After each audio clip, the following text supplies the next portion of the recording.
1월 14일 새벽기도의 말씀입니다. 오늘 우리에게 주시는 말씀은 창세기 10장 1절에서 12절까지 말씀입니다. 노아의 아들 셈과 함과 야벳의 족보는 이러하니라. 홍수 후에 그들이 아들들을 낳았으니 야벳의 아들은 고멜과 마곡과 마데와 야완과 두발과 메섹과 디라스요. 고멜의 아들은 아스그나스와 리밧과 도갈마요. 야완의 아들은 엘리사와 달시스와 기띔과 도다님이라. 이들로부터 여러 나라 백성으로 나뉘어서 각기 언어와 종족과 나라대로 바닷가의 땅에 머물렀더라. 함의 아들은 구스와 미스라임과 붓과 가나안이요. 구스의 아들은 스바와 하윌라와 삽다와 라아마와 삽드가요.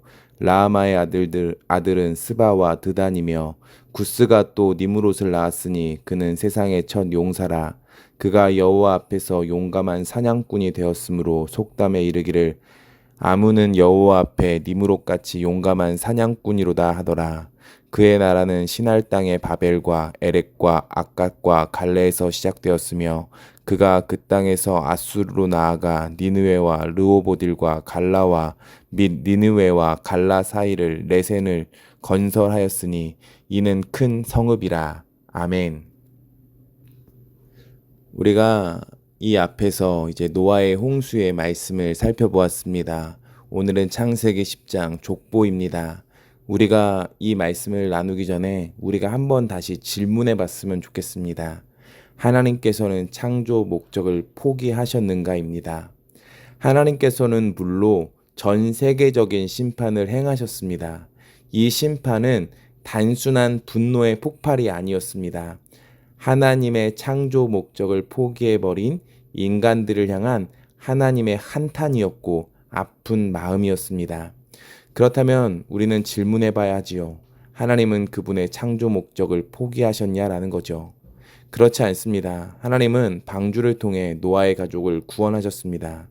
심판 가운데에서도 하나님 나라의 씨앗을 남기셨습니다. 우리는 이 본문을 좁게 보면 안 됩니다. 거대한 주제를 보아야 합니다. 하나님은 하나님의 나라를 포기하지 않으신다라는 겁니다.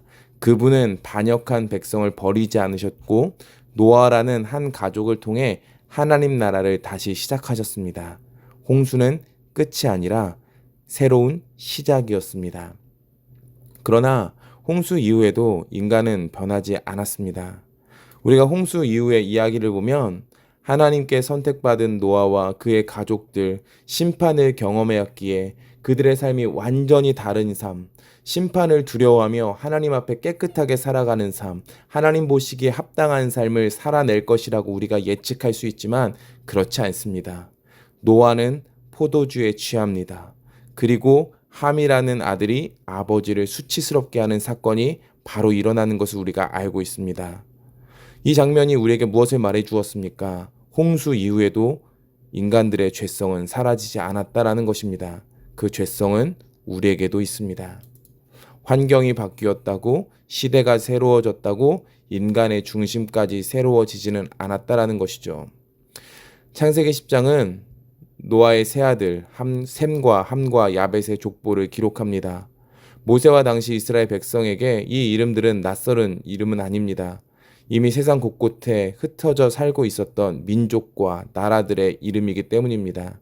이 장은 분명히 보여줍니다. 노아의 후손들이 온 세상으로 퍼져나갔다라는 것이죠. 그리고 그 흩어짐의 결정적인 이유는 우리가 이제 내일 살펴볼 다음 장에서 다루어지게 됩니다.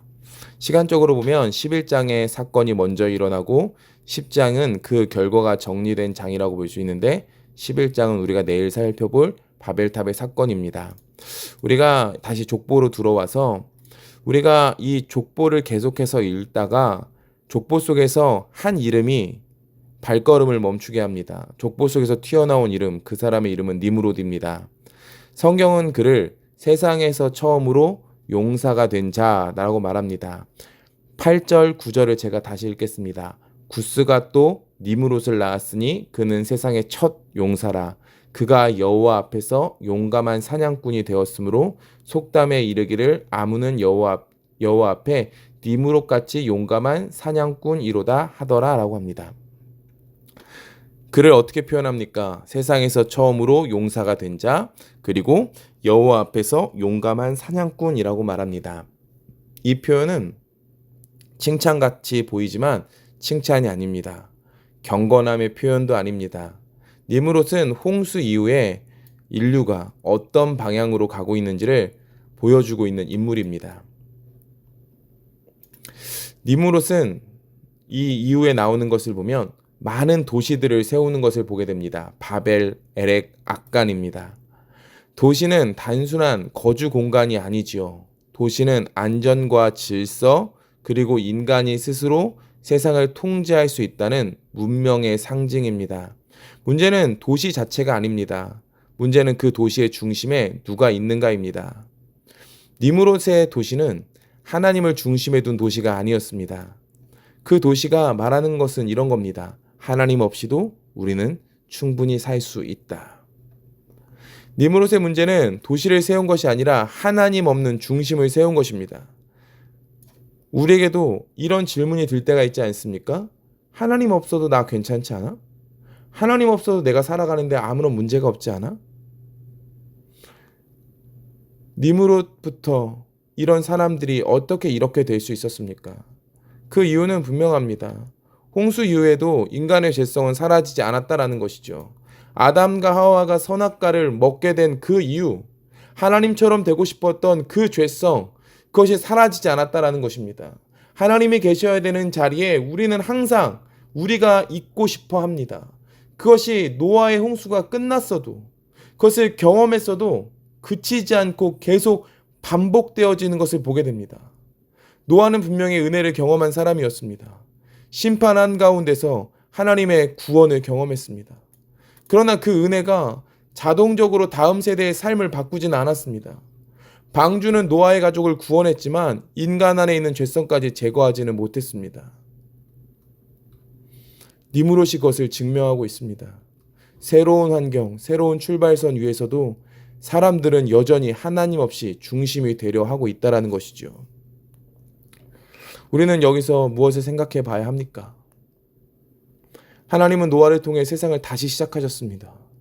그러나 인간은 여전히 죄성을 이기지 못했습니다. 그럼에도 불구하고 하나님은 하나님의 나라를 포기하지 않으십니다. 우리가 올 한 해 니므롯처럼 여호와 앞에서 자신을 증명하려는 사람이 아니었으면 좋겠습니다. 여호와 앞에서 겸손히 무릎 꿇는 사람으로 서는 우리가 되었으면 좋겠습니다.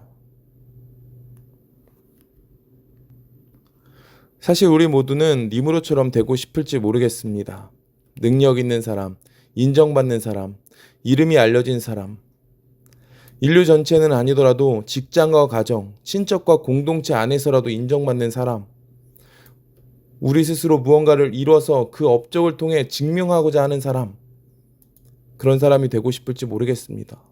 그 힘을 키우고 열심히 배우고 아이들도 그렇게 키우고 싶어 하지요.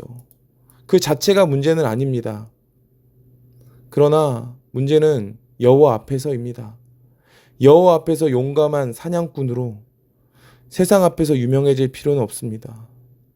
저는 하나님 없이도 설 수 있을 만큼, 하나님 없이도 살 수 있을 만큼 능력 있는 삶을 목표로 삼지는 않았으면 좋겠습니다. 기도하지 않아도 될 만큼 똑똑한 아이로 키우겠다라고 마음 먹진 않았으면 좋겠습니다. 하나님 없이 사는 삶, 그 삶은 하나님께서 기뻐하시는 삶이 아닙니다. 저는 무능한 아이로 키우라는 것은 아닙니다. 도전하지 말고 어떤 업적을 이루지 말라는 말이 아닙니다. 여호와 앞에서 겸손한 것, 이것이 우리에게 필요하다라는 것이죠. 여호와 앞에서 기도하는 것, 하나님을 의지하는 사람으로 알려지는 것이 훨씬 더 중요하지 않겠습니까? 우리가 정말로 여호와 앞에서 겸손히 무릎 꿇는 사람으로, 그래서 하나님 나라에서 하나님의 합한 자로서 서는 은혜가 있었으면 좋겠습니다. 우리가 오늘 다시 한번 기억했으면 좋겠습니다. 하나님은 노아를 통해 다시 시작하셨지만 인간은 죄성을 이기지 못했습니다. 우리도 죄성을 가지고 있습니다. 그래서 우리는 여호와 앞에 서는 태도가 정말로 중요합니다. 우리의 죄성을 이길 수는 없겠지요. 완전히 통제할 수는 없겠지요. 그러나 이 마음을 우리가 알고 겸손하게 하나님 앞에 설 수 있다면 하나님께서 기뻐하시는 우리의 삶이 될 것입니다. 이 모습으로 살아가시는 우리 태국한인교회 모든 성도님들 되어주시기를 간절히 소망합니다. 기도하겠습니다. 하나님 사랑합니다. 하나님 감사합니다. 우리가 하나님 안에서 살기를 소망합니다. 하나님 앞에 겸손하게 서기를 소망합니다. 하나님, 우리가 무엇을 바라고 있습니까? 무엇을 소망하고 있습니까? 죄성을 가진 우리이지만 하나님 앞에 겸손하게 서게 하시고 하나님의 은혜를 구하며 나아가는 저희가 되게 하여 주시옵소서. 감사드리며 예수님의 이름으로 기도합니다. 아멘.